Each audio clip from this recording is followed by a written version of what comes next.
अयोध्येच्या राम मंदिरामध्ये ज्या देणगीची चोरी झाली, ज्या पद्धतीने देणगी पेट्या फोडण्यात आल्या किंवा त्याच्यामधून जी चोरी झाली, तर संपूर्ण शिवसेना उद्धव बाळासाहेब ठाकरे पक्षाच्या वतीनं महाराष्ट्रभर ज्या रामरक्षा कार्यक्रमाचं आयोजन करण्यात आलं निषेधार्थ,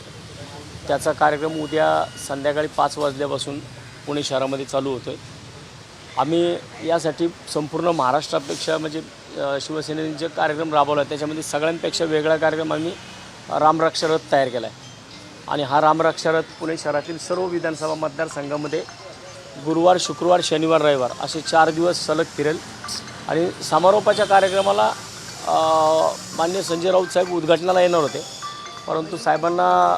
नागपूरला जावं लागल्यामुळं कार्यक्रमाच्या समारोपाला संजय राऊत साहेब येणार आहेत। ज्या पद्धत याचं स्वरूप उद्या आम्ही जे पुणे शहरातील आमची ज्येष्ठ शिवसैनिक संघटना आहे त्या सर्व ज्येष्ठ शिवसैनिक संघटनेच्या हस्ते कसबा गणपतीच्या चौकामध्ये त्या ठिकाणाहून सुरुवात करतो आहे आणि कारसेवक विशेषतः याच्यामध्ये आम्ही या संपूर्ण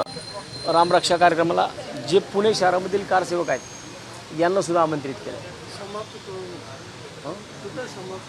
समाप्ती पुणे शहरातच होईल, फक्त त्याचं शेड्यूल उद्याचं संध्याकाळी 5 वाजता कसबा आणि 8 वाजता खडकवासला दायरी, त्याच्यानंतर 2 दिवस पुढचे